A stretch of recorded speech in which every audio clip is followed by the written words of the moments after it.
نعرہ تکبیر، نعرہ رسالت۔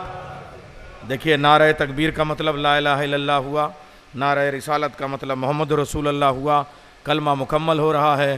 میں اس لیے کھڑا ہوا ہوں کہ جو لوگ کھڑے ہیں وہ بیٹھ جائیں، جشن باضابطہ شروع ہو جائیں۔ بالکل وقت نہیں لوں گا۔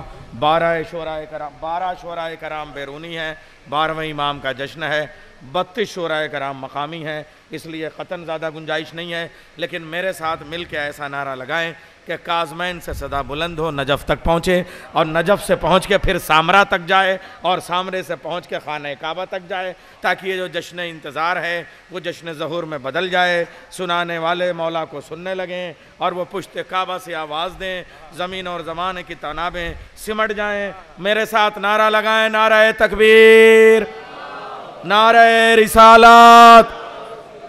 بس مولا غدیر کے صدقے میں، عباس کے صدقوں کی وجہ سے جن کو شانوں پہ ہاتھ ملے ہیں، دونوں ہاتھوں کو بلند کر کے نعرہ حیدری، نعرہ خیبری، برائے سلامتی امام زمانہ بلند تر صلوات، برائے خوشنودی امام زمانہ بلند تر صلوات، برائے تعجیل ظہور امام زمانہ بلند تر صلوات۔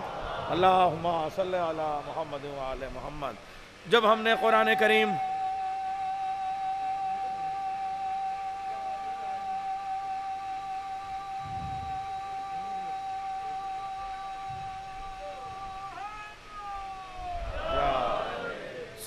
سرکار 2-4 جملے بس۔ جب ہم نے قرآن کریم کا پہلا ورق کھولا، ہمارے سامنے سورہ الحمد آیا۔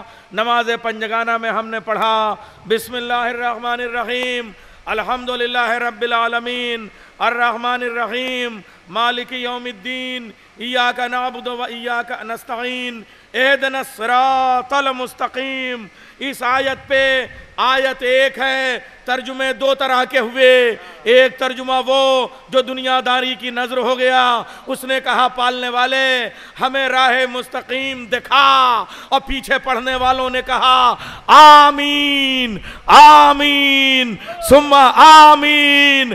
جب سے قرآن نازل ہوا ابھی تک راہ مستقیم لوگ دیکھ نہ سکے، لیکن 2 ترجمے ہمارے پاس ہیں۔ ایک فرمان معصوم کے مطابق مولانا فرمان علی صاحب کا، ایک مقبول اہل بیت مولانا مقبول احمد صاحب کا۔ ہم نے ترجمہ کیا، اے پالنے والے ہمیں راہ مستقیم پر قائم رکھ۔ سمجھ میں آیا دکھا کون کہتا ہے، قائم رکھ کون کہتا ہے؟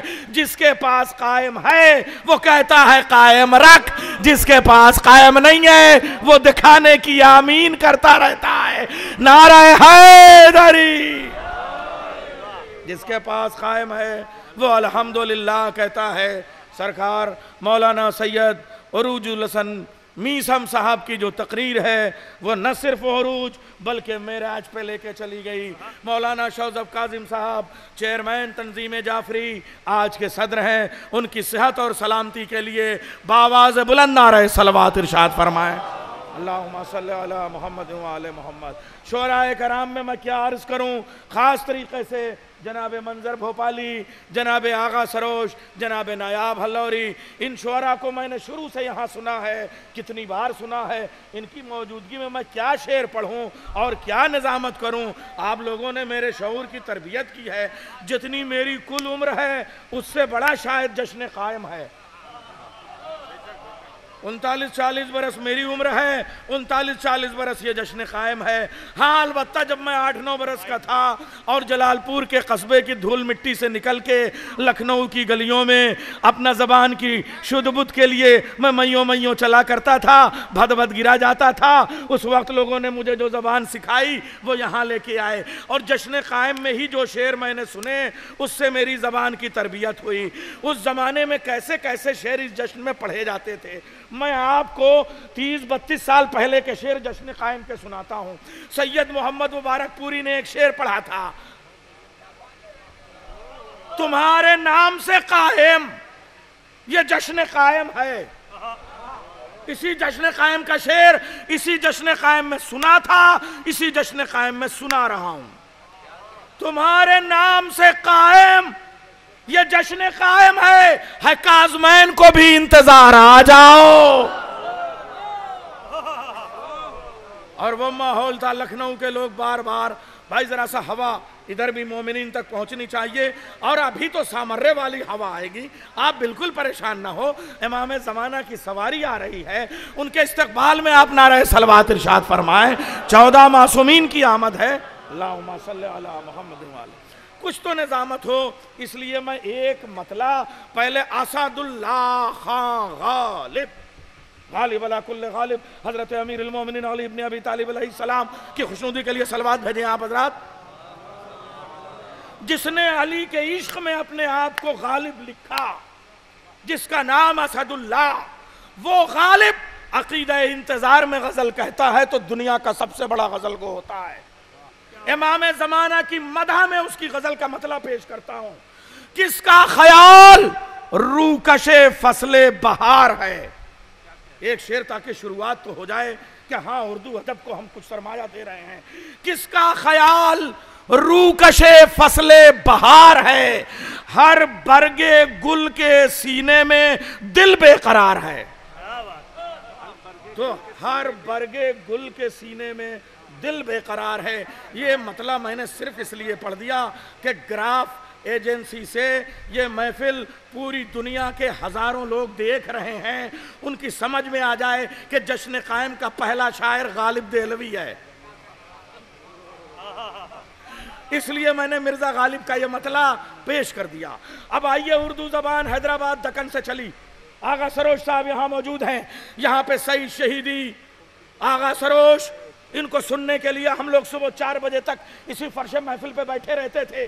سرکار مولانا عروج الحسن میثم صاحب، ایک بند پیش کر رہا ہوں، سنا تو ایک پہ ورنہ 4-6 پڑھوں گا۔ قرآن کہہ رہا ہے سبھی منتظر رہے، قرآن کہہ رہا ہے، سرکار تشریف لائیں، قرآن کہہ رہا ہے سبھی منتظر رہے، حق کے ولی نبی کے وسیع منتظر رہے، کعبہ گواہ ہے کہ نبی منتظر رہے، خود جانے انتظار علی منتظر رہے، ثابت ہوا پسند مشیت ہے انتظار، سب سے بڑی رسول کی سنت ہے انتظار۔ اور حضرات میں آپ سے پہلے یہ عرض کر دوں کہ 12 بیرونی شعراء کرام ہیں جو نہایت اہم ہیں، اور ایک اسٹیج پہ آج وہ سب سرکار میں آپ کا استقبال کرتا ہوں، اور 32 مقامی شعراء کرام ہیں۔ تو میں چاہتا ہوں کہ 4 مصرے بحیثیت شاعر ابھی پڑھ لوں، اس کے بعد اپنا شعر نہ پڑھوں گا تاکہ کسی بھی مقامی شاعر کو یہ تکلیف نہ ہو کہ بعد میں ہمیں 4 مصرے کا وقت ملا اور آپ نے اپنے مسدس کے مسدس بند پڑھ دیے۔ ایک 4 مصرے کا بس صرف ایک نذرانہ تاکہ اس بارگاہ میں اپنی حاضری درج ہو جائے، اور اس کے بعد نظامت اپنے وقت اور اوقات میں رہے گی، شعراء کرام کو مکمل موقع ملے گا۔ پہلا شاعر ہمارا ہوگا، محمود آباد کی سرزمین پہ چلیں گے، جناب مسرور محمود آبادی صاحب، بہترین آواز، بہترین کلام، جو بیرونی بھی لگیں اور بہت بیرونی نہ ہو جائیں۔ محمود آباد بہت دور نہیں ہے، اودھ کا ایک محلہ ہے، اور وہ محلہ جہاں کی صدارت آج ہے، اس لیے اس محمود آباد سے سلسلہ قائم رکھنا ہے۔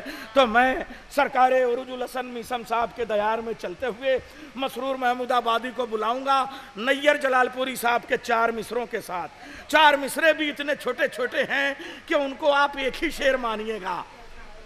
دعا معیوب ہوتی جا رہی ہے، دعا معیوب ہوتی جا رہی ہے، صدا مسلوب ہوتی جا رہی ہے، تمہارے ہجر میں زہرا کے یوسف نظر یعقوب ہوتی جا رہی ہے، تمہارے ہجر میں زہرا کے یوسف، تمہارے ہجر میں زہرا کے یوسف نظر یعقوب ہوتی جا رہی ہے۔ آئیے حضرات، بڑے اہم شعراء کرام تشریف لا چکے، جناب روشن بنارسی صاحب، جناب چندن فیض آبادی صاحب، جناب ساغر شکارپوری صاحب، جناب شرر نقوی صاحب، یہ تو بیرونی شعراء کرام، مقامی تمام شعراء کرام، جناب خدوی صاحب، جناب زدار اعظمی صاحب آ چکے ہیں۔ بہت کم وقت میں نظامت ہوگی، شعراء کو پورا موقع ملے۔